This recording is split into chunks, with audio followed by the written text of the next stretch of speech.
Boom guys, welcome to my YouTube channel. My name is Mamadou Diallo. If we never met before, full-time real estate investor. I started over 3 years ago with absolutely zero real estate background, and guess what? Today I own a portfolio that is a little bit over, literally just surpassed $4 million in value. And I've done all of this using none of my own money. I use what is called creative finance, and I'm actually right now sitting in a midterm that I own that we just closed on. The property actually is already fully furnished. This is a 3-floor, 6-bedroom.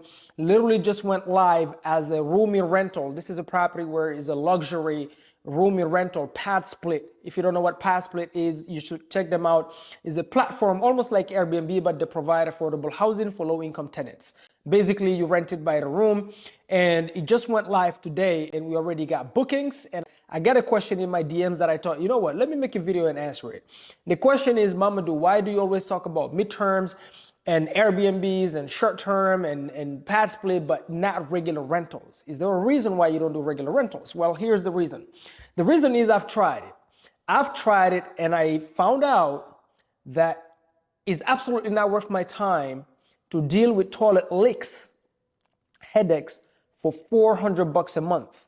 Not only that, now I'll give you an example on deals that I've done, because I've done it. I've done it, hated it, then I sold it. I'm talking about traditional rentals. Well, you have one single family or one townhome or one condo, basically one door where you leasing it to one person, renting to one person, that's it.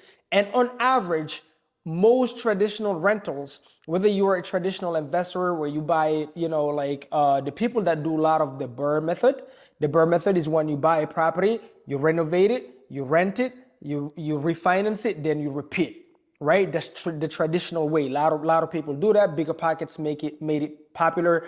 The strategy that I do is creative finance. This is where I buy properties either by turning the sellers into the bank if they own property free and clear.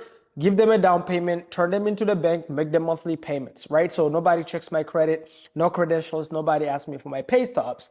Same thing like this one here, where we take over people's mortgages. This is called buying a property subject to. So we have the seller leave, like in this one that I'm sitting in right now, 3-floor, 6 bedrooms house.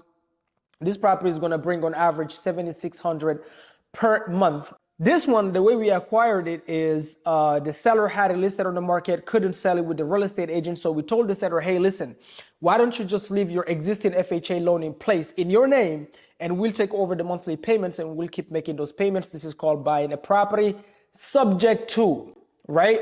Now, when you buy a property, decide you're gonna keep it as a traditional rental. Most traditional rentals, where there's only one door, on average makes about $300 to $400, and that is gross. That is before all expenses. That is before vacancy. That is before repairs. That is before management. That is before war chest. War chest is the money you put on the side for a rainy day in case any unexpected repairs comes in. All right. Now, if you're buying your properties off market, you oftentimes buying properties that have been a little bit outdated. You have to do some fixing, right? And then within a year span, there is always something that, breaks, whether it be the water heater, whether it be the AC unit, really doesn't matter, but there is something. And so let's take a few hypothetical scenarios and I'll tell you why I hated it, right? Now, I had to go through it to find out that I hate it. I just hate it. I don't like regular rentals. I've been through it. The headaches is not worth it for $400 a month. Cannot even pay my sushi dinner. Can't. Okay, and you have one door. When the tenant leaves, when they leaves, now you're dealing with vacancy on one door, only expenses until you find another tenant, right? And then with all the headaches that these regular tenants give you, right? Every single day is something. Don't pay the rent on time, and always have freaking something to ask for you to do, right? So let's say hypothetically you have a 9 to 5 where you're making, let's say you're making, $6,000, and you want to quit your 9 to 5 and you want to go ahead and buy a real estate and make enough cash flow to do so, and you decide, I am going to do the regular rental route. And let's say you're cash flowing in a perfect world. You are making 400 net cash flow in the perfect world, which is not going to happen. You are going to need at least 30 properties to make $10,000 to $12,000 per month, right? 30. How long, number one, is it going to take you to do so? That's one. Secondly, that's assuming everything goes perfectly. You don't deal with any, major repairs. You don't deal with any AC units that goes down. Like this property that I'm sitting in right now, we just replaced the AC unit yesterday. It cost one AC unit. We ended up spending over $4,000. Let's say you cash flow in 400 bucks a month, right? In a perfect world, and you're making it net 400 bucks times 12, you are making 4,800 per year. Per year. So that means the repair that I did in this property right here yesterday, that's my 12-month cash flow on a regular rent. Not worth it. Not worth it. Not only that, it's going to take me so many properties to quit my 9 to 5 or have enough passive income like $10,000 to $12,000 to where I'm like, okay, now I can either go all in full time, or maybe I'm just somebody who want to, do the 4-hour week thing, where, I don't know if you read that trash book where it talks about how to work only 4 hours a week, which me personally, not really a good fit for my personality. But let's say you're that kind of guy, right? You just want to chill and watch Netflix and make $10,000 and you're happy with that. Well, it's still going to take you 30 properties. Not only that, that's assuming everything goes well. That's assuming an AC unit don't go off. That's assuming your water heater don't go off. So I've done it where I had about 3 properties where they were all regular rentals. All of them, regular rentals. Hated it. Every single time something breaks, every single time there is a water leak, every single time there is an AC unit that goes off, every single time there is an issue with the water heater, full year cash flow completely out of the window.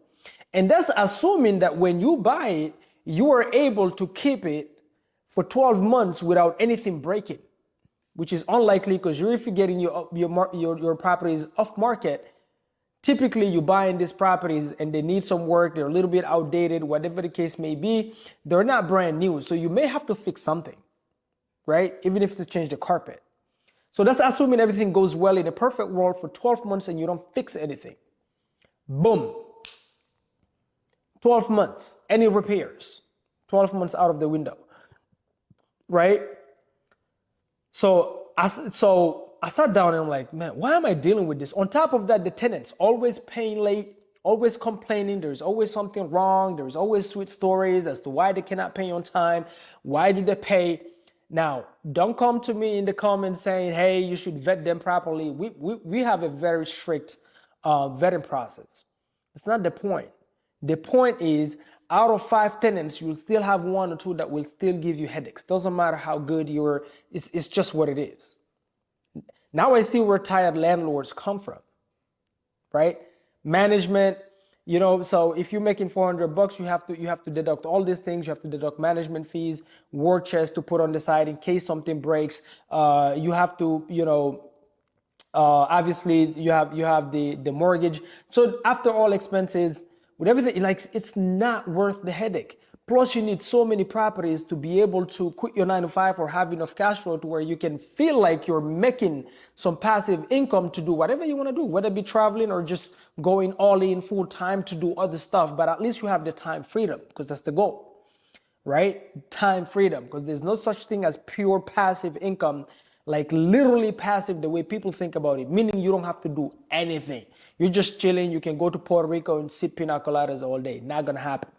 Not going to happen. That's not the type of passive we're talking about. But to give you the time freedom. So I was like, you know what? I did my first short-term rental. It's been 2 years now since I did my first short-term rental. And the first one that I did, first month, $8,000 cash flow. First month, $8,000. Why am I dealing with all those headaches with all these tenants? My cash flow, I can barely put money on the side. I'm spending my whole yearly cash flow, 400 bucks that cannot even pay my sushi dinner, cannot even pay for whatever. I go out like one steak, done, gone. Why am I dealing with that?